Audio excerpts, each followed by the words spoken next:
Sir Ken Robinson say that at this moment on Earth, there are more and more people getting degrees, and soon degrees won't worth anything.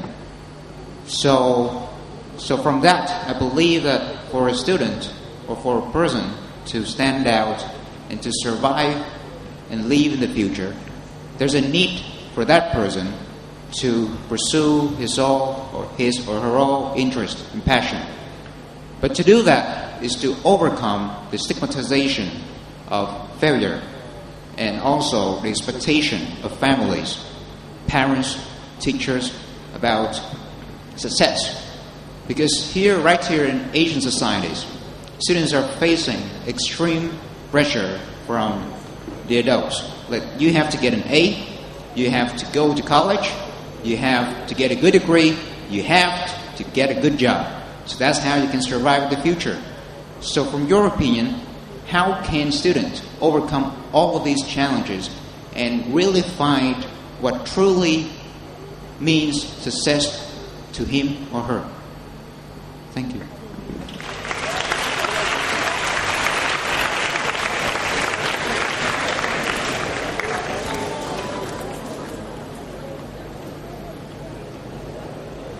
Okay, there's several questions within one question there, right?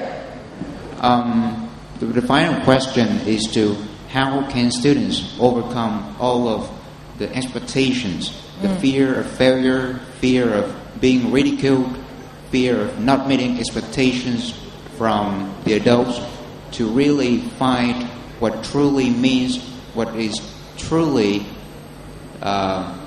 meaningful to his or her life?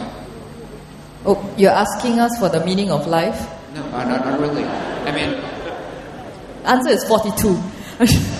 I'm kidding. No, I get what you mean. You are faced with so many choices, and there's a lot of pressure on you to do well, right? Yes. So how do you overcome that? For most of the students, the idea of success. Success is instilled from the adults that you have to do this. This is the only way. Getting a good degree, getting good grades, getting a good job. So the idea of success is strongly instilled in the mind. So how can the students overcome this to really find him or herself? How many of you are going to do exactly what your parents tell you to do in life? How many of you want to do exactly what your parents tell you to do in life? That means just, let's say your parents want you to be doctors or lawyers or whatever. Are you going to do what your parents say? How many of you? Really? Miss, here is not about what jobs you want to do, but here is about the idea of success, that you have to get there to be considered success. Okay, I get it. I get your question. But I just want to know from a show of hands, how many of you will do exactly what your parents tell you to do? Hands. Just very quickly. Exactly what they tell you to do. Come on, be truthful. Many of you are here because your parents asked you to enter a JC, right? And it's okay you know what? I don't think it's uncool to do what your parents tell you to do. I don't. Okay, now there are no wrong answers here. I just want to see how many of you will do exactly what your parents tell you to do. Okay, I would say about 30%, and then another 10% who actually don't dare to raise their hands, right? So my thinking is that your generation is more likely to not do what your parents tell you, exactly what they tell you. Because your parents are not our parents. Your parents are not going to tell you, to dictate to you exactly what you need to do, right? So what do they tell you? They tell you that you can be very successful doing whatever you want to do, right? They tell you that they will support you in your choices. Am I right? They are quite kind to you, lah. You do have some choice. Am I right? Or do you like in your case, do you feel that you have no choice at all? In my case, I have a lot of choices, but from my experience, I see a lot of students struggling with, though it's not visible, but it's like there's a trajectory that they need to follow in the society itself.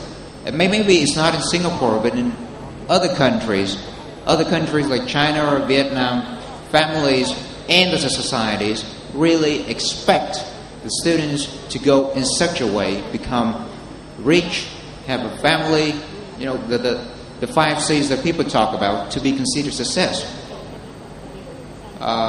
So I think that really affects the mentality of the students, like how their choices in life. So that's why I ask the methods. I mean, how can the students overcome all of these? You know, overcome these challenges in life to. Do you mean overcome or fulfill the expectations? No, I mean sometimes the expectations are necessary. Sometimes the expectations will lead a student to really do what he likes, but in other cases, the expectations will lead a student to go astray. I mean, he or she may end up doing things that he doesn't like, that doesn't speak his or true self. I think Ms. Serene Goh has addressed this particular point in that she made the observation that in today's society and even in ours, parents actually give quite a free hand to their children in order to make decisions on what they want to do in their lives. So although I made the remark just now that many of you are here because your parents asked you to enter a JC, but I am sure that when you get into a JC, your parents don't tell you, okay, so from here you have to do this subject because you have to do this particular course. Because in the course of meeting students, many of us have met students who then have vocally and eloquently tell us what exactly they would want to do in their university and therefore what subjects they should be taking. So what Ms. Serene Goh has mentioned is that parents have given some leeway to their children nowadays, as evident from your friends, where only 30% of them raise their hands, right? So I guess what she meant to say, to answer your question, is it's not so much about overcoming these expectations, but rather how you manage the expectations and how you also manage the kind of freedom that has already been given by your parents. Granted that many students may not have this opportunity, but it will also be unfair to say that most students face a struggle in deciding whether to go ahead with their parents' wishes or whether to go ahead with what they want to do.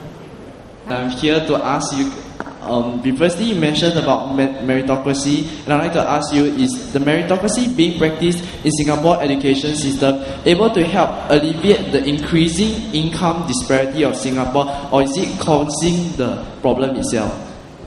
Thank you.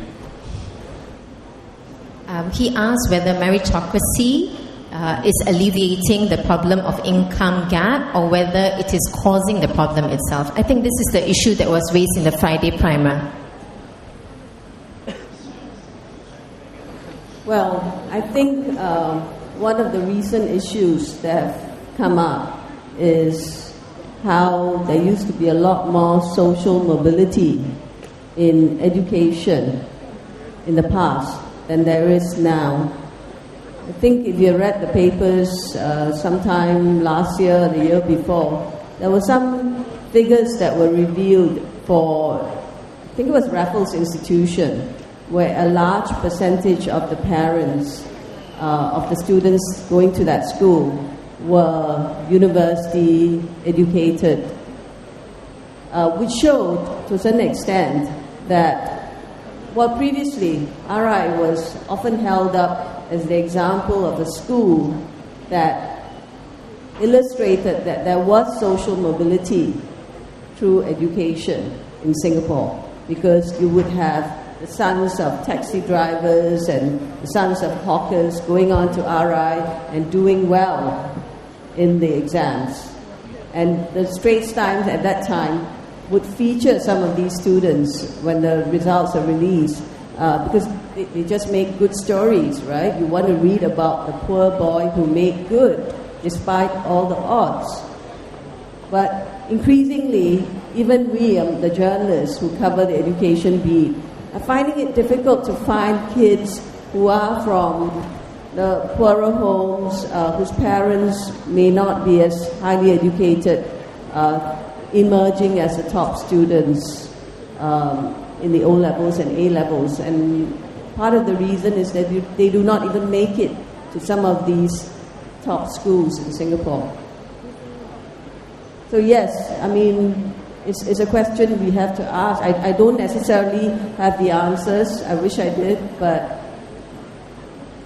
Also about, I just say that I will do what my parents will ask me to do. It's mainly because that in this education system there isn't much opportunity to do otherwise. As in, like, we have to get a degree to get a job in order to achieve success in life. Okay.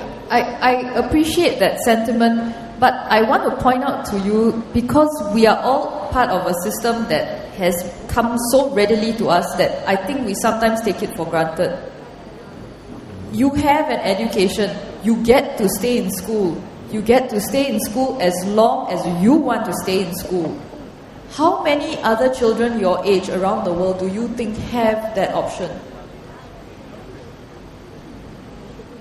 Your fight is whether you want to go to university or poly or overseas or stay here or stay on campus, stay with my parents. That's your fight. Your fight is not whether I can have an education. I want an education, but I can't get it. I have to walk 10 miles to the nearest school hall, which the rafters are collapsing and, raining and everything. You've seen the ads, Not everybody gets the education you take for granted. So, I appreciate the sentiment that you have a lot of hurdles to cross, but maybe let me just throw a little bit of a spanner into the way that you think about things. Ask yourself how many people around the world have the opportunities that you have to come to school, put on your uniform every morning, come to a junior college, have good teachers, have it at the price that you pay for it, which is next to nothing. How many people around the world get that so readily?